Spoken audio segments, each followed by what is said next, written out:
始まりました。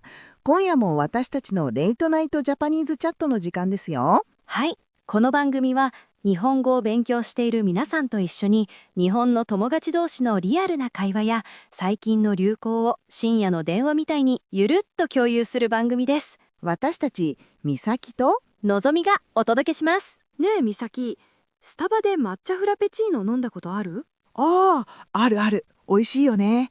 なんか抹茶って最近本当に人気だよね。そうそう、海外でも抹茶ってすごい流行ってるんだって。ニューヨークとかロンドンとかでも抹茶ラテって普通に売ってるらしいよ。えー、すごいね。なんか誇らしい気がするよね。日本のものが世界に広がってるって。でもさ、ちょっと待って。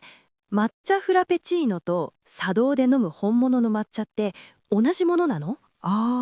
どうなんだろう。なんか全然違う気がするけど。そう、実はそれすごく深い話なんだよね。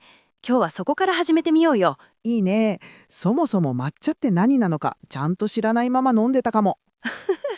じゃあまず基本から。抹茶って何か知ってる？緑色のお茶くらいしか。そうだよね。実は抹茶って茶葉を粉末にしたものなんだよ。茶葉を石臼でゆっくりひいて細かい粉にしてるの。へえ、普通の緑茶とは違うんだ。全然違う。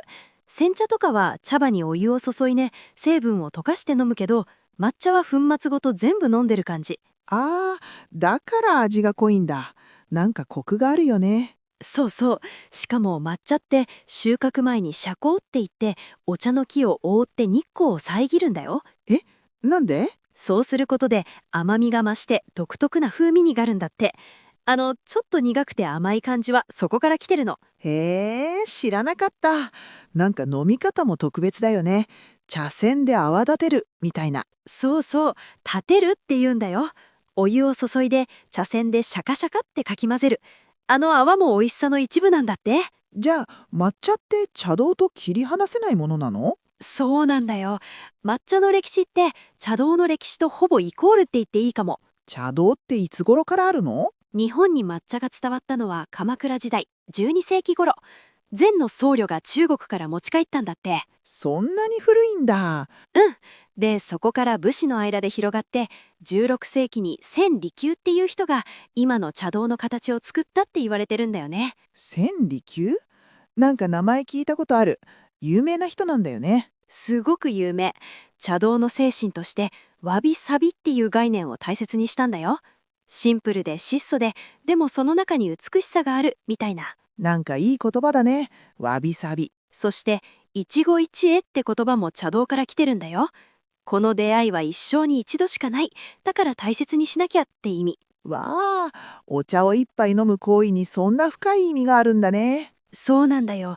茶道って単にお茶を飲むだけじゃなくて、部屋の作り、器の選び方、お辞儀の仕方、全部に意味があって、一種の修行みたいなものなんだよね。なんかすごいね。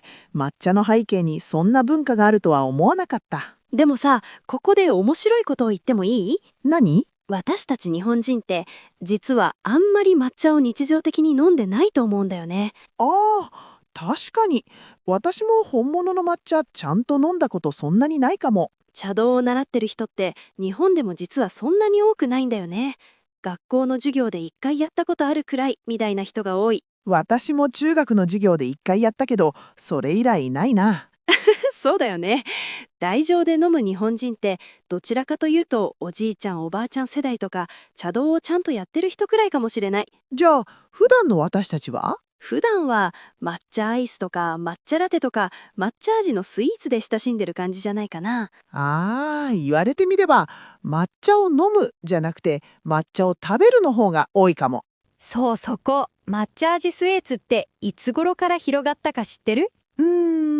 バレンタインのチョコとかにも抹茶味あるし、昔からあった気がするけど。実は抹茶アイスって1960年代から70年代頃には日本にあったって言われてて、老舗の和菓子屋さんとかが先に作ってたみたいなんだよね。へえ、思ったよりずっと前からあったんだね。で、1990年代以降にコンビニとかファストフードで抹茶味がどんどん増えて、今はもう定番フレーバーみたいになってるよね。確かに、コンビニ行けば必ず抹茶系の何かしら売ってるもんね。抹茶チョコとか抹茶ケーキとか抹茶ポッキーとか、本当にバリエーション多いよね。外国から来た人が日本は抹茶大好きなんだねってなるのわかる気がする。そうなんだよね。そして逆にその日本産の抹茶フード文化が世界にも広がってったんじゃないかなって私は思ってて、じゃあ世界の抹茶ブームってどんな感じなの？もうほんとすごくて、アメリカとかヨーロッパでは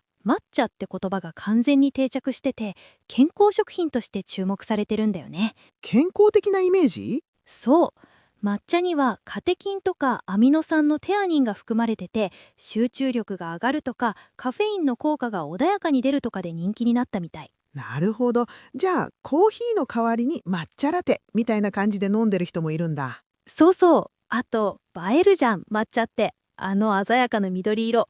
インスタとか TikTok で広まったのも大きいと思う。あー、確かに抹茶色って綺麗だよね。